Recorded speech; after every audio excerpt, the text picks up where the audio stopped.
അവർക്ക് ഭക്ഷിപ്പാൻ ഒന്നുമില്ലായ്കൊണ്ട് അവരെക്കുറിച്ച് എനിക്ക് മനസ്സലിവ് തോന്നുന്നു. അവരെ പട്ടിണിയായി വിട്ടയപ്പാൻ മനസ്സുമില്ല. അവർ വഴിയിൽ വെച്ച് തളർന്നു പോയേക്കും എന്ന് യേശു തമ്പുരാൻ പറയുന്നു.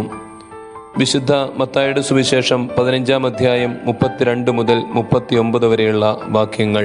ഗലീല കടലിന്റെ സമീപത്ത് മലയിൽ കയറിയിരിക്കുന്ന സമയം യേശു തമ്പുരാനെ കാണുവാനും അവന്റെ വാക്കുകൾ കേൾക്കുവാനുമായി ആയിരക്കണക്കിനായിട്ടുള്ള ജനങ്ങൾ കടന്നു വരുന്നു. ബലഹീനർ വന്ന് ക്രിസ്തുവിന്റെ കാൽക്കൽ നമസ്കരിക്കുന്നു. ജീവിതത്തിൽ ചില ബലഹീനതകൾ നമ്മെ ദൈവത്തോട് ചേർത്ത് നിർത്തുന്നുണ്ട്. പൗലോസ്ലീഹ പറയുന്നത് പോലെ ദൈവത്തിന്റെ ശക്തി എന്നിൽ ബലപ്പെടുന്നത് ഈ കുറവുകളിൽ കൂടിയാണ് എന്നാണ്. അന്ന് ക്രിസ്തുവിന്റെ സന്നിധിയിൽ വന്ന ആളുകളെയൊക്കെ ഒന്ന് നോക്കുമ്പോൾ നമുക്ക് മനസ്സിലാകും, അതിൽ കുറേയേറെ ആൾക്കാർ മുടന്തരും കുരുടരും ഊമരും കൂനരും ഒക്കെയാണ്. അവരുടെ വൈകല്യങ്ങൾ അവരെ പൊതുജീവിതത്തിൽ നിന്ന് അകറ്റി നിർത്തിയിരിക്കണം. എന്നാൽ തിരുവചനം എപ്പോഴും സംസാരിക്കുന്നത് ഇടം കൊടുക്കുന്നതിനെ പറ്റി തന്നെയാണ്. കാലിക്കൂടിൽ ഇടം കൊടുക്കുന്ന സമയം മുതൽ കുറവുകളോട് ചേർന്ന് നിൽക്കുന്ന ക്രിസ്തുവിനെ നമുക്ക് കാണാം. 90കളുടെ അവസാനം കണ്ണൂർ രാഷ്ട്രീയ കൊലപാതകങ്ങളുടെ കേന്ദ്രമായി മാറിയ സമയം ബോംബേറിൽ കാല് നഷ്ടപ്പെട്ട അസ്ന എന്ന് പറയുന്ന കുരുന്ന് തൻ്റെ ജീവിതത്തിലെ സ്വപ്നങ്ങൾ നഷ്ടപ്പെടുമ്പോൾ, തൻ്റെ ജീവിതത്തിൻ്റെ നിറം മങ്ങുന്നതായിട്ട് കാണുമ്പോൾ അവൾ തൻ്റെ ഹൃദയം കൊണ്ട് പുതിയ സ്വപ്നങ്ങൾ നെയ്യുകയാണ്. അവളുടെ ലക്ഷ്യം ഏത് അവസ്ഥയാണോ തൻ്റെ ജീവിതത്തിൽ നിന്ന് പുതിയ ഒരു സ്വപ്നം നൽകിയത്, ഏത് ശാസ്ത്രമാണോ തൻ്റെ ജീവിതത്തിൽ കൂടുതൽ കൂടെ നിന്നത്, അതിൽ കൂടി തന്നെ തൻ്റെ ജീവിതം മുമ്പോട്ട് പോകണമെന്നായിരുന്നു. അതുകൊണ്ട് തന്നെ ശുശ്രൂഷിച്ച ഡോക്ടർമാരൊക്കെ ഒരു ഇൻസ്പിറേഷൻ ആകുന്നു. അവൾ ഒരു ഭിക്ഷുകരെ ആയി മാറുകയാണ്. ജീവിതത്തിലെ വസന്തങ്ങൾ തല്ലിക്കൊഴിച്ചാലും കാലചക്രത്തിനിടയ്ക്ക് വീണ്ടും വസന്തം വന്നെത്തുമെന്നുള്ളത് പ്രകൃതിയുടെ ഒരു തത്വമാണല്ലോ. വിഷുവല്ലേ പൂക്കാതിരിക്കുവാനാവുമോ എന്ന കവിമൊഴി ഇതോടൊപ്പം ചേർത്ത് നമ്മൾ ചിന്തിക്കേണ്ടിയിരിക്കുന്നു. തൻ്റെ കൂടെ നിൽക്കുന്നവർ അവരെ പറ്റി മനസ്സലിവുള്ള ക്രിസ്തുവിനെ ഈ വേദഭാഗം പ്രത്യേകമായിട്ട് എടുത്തു പറയുന്നുണ്ട്. ഇന്നത്തെ കാലത്തിൻ്റെ ഏറ്റവും വലിയ വേദന കൂടെ നിൽക്കുന്നവൻ്റെ വേദന തിരിച്ചറിയുവാൻ സാധിക്കുന്നില്ല എന്നുള്ളത് തന്നെയാണ്. ഒരുപക്ഷെ അത് നമ്മുടെ സുഹൃത്താകാം, നമ്മുടെ ഭാര്യയാകാം, നമ്മുടെ ഭർത്താവാകാം, നമ്മുടെ കുഞ്ഞുങ്ങളാകാം, നമ്മളുടെ പരിസരത്തുള്ളവരാകാം, ഒരുപക്ഷെ നമ്മുടെ കൂടെ സ്ഥിരം യാത്ര ചെയ്യുന്നവരൊക്കെ ആകാം. അവരുടെ വേദനകൾ എന്താണെന്ന് തിരിച്ചറിയുവാൻ നമുക്ക് പലപ്പോഴും സാധിക്കുന്നില്ല. ദാസനെന്നും ദാസനായിരിക്കണമെന്നും അടിമ എപ്പോഴും അടിമയായിരിക്കണമെന്നും കരുതുന്ന പോസ്റ്റ് മോഡേൺ കൾച്ചറിന്റെ ഒരു വൃത്തികെട്ട മുഖമാണല്ലോ അത്. ക്രിസ്തു മനുഷ്യജീവിതത്തിലെ ഏറ്റവും ദൈന്യത നിറഞ്ഞ വശം തിരിച്ചറിയുകയാണ്. അത് മറ്റൊന്നുമല്ല, പട്ടിണിയാണ്. അവർ വഴിയിൽ വെച്ച് തളർന്നു പോകും. കൊറോണ കാലത്തെ ലോക്ക്ഡൌണിന്റെ സമയം സ്വന്തം ദേശത്തേക്കുള്ള യാത്രയിൽ സ്വപ്നങ്ങൾ വഴിയിൽ ബലി കഴിച്ച് മരണചക്രം സ്വയം വരിച്ച 100 കണക്കിന് ആളുകളെ നമ്മൾ കാണുന്നുണ്ട്. ഇന്ന് നമ്മുടെ ഭാരതത്തിൽ എത്രയോ ആളുകൾ പട്ടിണി കൊണ്ട്, ലോകം മുഴുവനും ഇതുപോലെ തന്നെ പട്ടിണി കൊണ്ട് ബുദ്ധിമുട്ടുന്നുണ്ട്.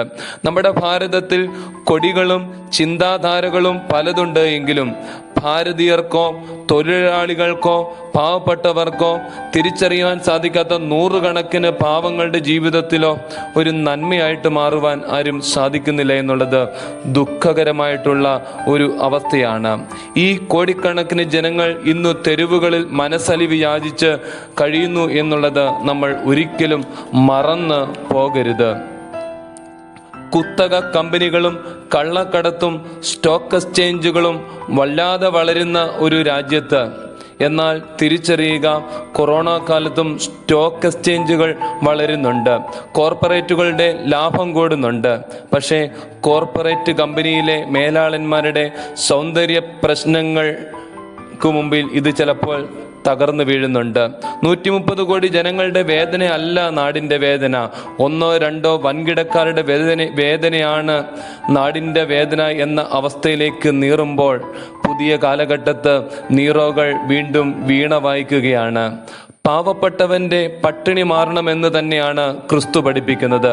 അപ്പത്തിന്റെ ഭവനത്തിൽ പിറന്നവൻ തനിക്കായി ഒരു ചെറിയ അപ്പം പോലും ചുടുന്നില്ല, പക്ഷേ ജനത്തിന് അപ്പം വർദ്ധിപ്പിച്ചു കൊടുക്കുകയാണ്. ശിഷ്യർക്ക് കാലുകൾ കഴുകിയിട്ട് അപ്പം മുറിച്ചു കൊടുക്കുന്നു. വീണ്ടും കുരിശിൽ സ്വയം മുറിക്കപ്പെട്ട അപ്പമായി മാറുകയാണ്. ഉയർപ്പിന് ശേഷം തടാക തീരത്ത് കൂട്ടുകാർക്കായി അപ്പം കനലിൽ ചുടുന്നുണ്ട്, കൂടെ നല്ല മീനും. പുതിയ കാലഘട്ടത്തിന്റെ ഗ്രിൽഡ് ആയിട്ടുള്ള ഒന്നാന്തരം മീനെന്നു കൂടി വേണമെങ്കിൽ പറയാം. ക്രിസ്തുവിന്റെ കൂട്ട് പ്രധാനമാണ്. ഭക്ഷണമായാലും വ്യക്തിയായാലും മറ്റാർക്കും തരാത്ത, ഒരിക്കലും ആകുവാൻ സാധിക്കാത്ത തരത്തിലുള്ളൊരു കൂട്ടാണ് ക്രിസ്തു നമുക്ക് നൽകുന്നത്. നല്ലത് ചേരുന്നതാണല്ലോ നല്ല കൂട്ട്. അത് ഭക്ഷണമായാലും വ്യക്തികളായാലും. പ്രതിസന്ധികളുടെ കാട്ടിൽ വഴിയിൽ പതിയിരിക്കുന്ന ചതിയിൽ നിന്ന് രക്ഷ നേടുവാൻ തെളിഞ്ഞ ബുദ്ധി കൂടിയേ തീരൂ. അവര് പട്ടിണിയായി വഴിയിൽ പോയാൽ കാട്ടിൽ വീണു മരിക്കുമെന്നുള്ളത് തർക്കമില്ലാത്ത കാര്യമാണ്. എന്നാൽ ഈ അസാധ്യതകളുടെ നടുവിൽ പുതിയ സാധ്യതകളുടെ വഴി ക്രിസ്തു തെളിയിക്കുകയാണ്. നിരാശകൾ ജീവിതത്തിൽ കുമിഞ്ഞുകൂടുന്ന കാലത്താണ് നമ്മൾ ജീവിക്കുന്നത്.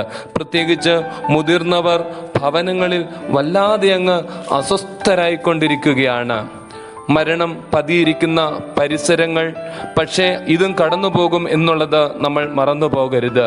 ഒരുപക്ഷെ പ്രായമായവരുടെ വേദനയിൽ ഒന്ന് സംസാരിക്കുവാൻ, ഒന്ന് ഫോൺ വിളിക്കുവാൻ, ഒരു പുഞ്ചിരി പകരുവാനൊക്കെ നമുക്ക് സാധിക്കേണ്ടിയിരിക്കുന്നു. പുതിയ കാലഘട്ടത്തിലെ മാധ്യമങ്ങളൊക്കെ ഉണ്ടല്ലോ. ഒരു കോൾ വിളിക്കുന്നതിനോ ഒരു പുഞ്ചിരിക്കുന്ന മുഖം കാണിക്കുന്നതിനോ ഒന്നും നമുക്ക് അത്ര ബുദ്ധിമുട്ടില്ല എന്നുള്ളത് മറന്നു പോകരുത്. തളർന്നു പോവരുത്. കൈത്താങ്ങായി ക്രിസ്തു കൂടെയുണ്ട്. നിന്റെ വിശപ്പ്, നിന്റെ ബലഹീനത, നിന്റെ കുറവ്, നിന്റെ രോഗം, നിന്റെ നിരാശ ഒക്കെ അവന് അറിയാം എന്നുള്ളത് ഒരിക്കലും മറന്നു പോകരുത്. നീ കയറിയ ഈ മല നിസാരമല്ല, ക്രിസ്തുവുള്ള മലയല്ലേ ഇത്. സുരക്ഷിതത്വത്തിന്റെ തീരത്തുനിന്ന് നീ കയറി വന്നിരിക്കുന്നത് ക്രിസ്തുവുള്ള ഈ മലയിലേക്കാണ്. ഇവിടെ അവൻ നിനക്ക് വിഭജിച്ചു തരുന്നത് തന്നെയാണ്.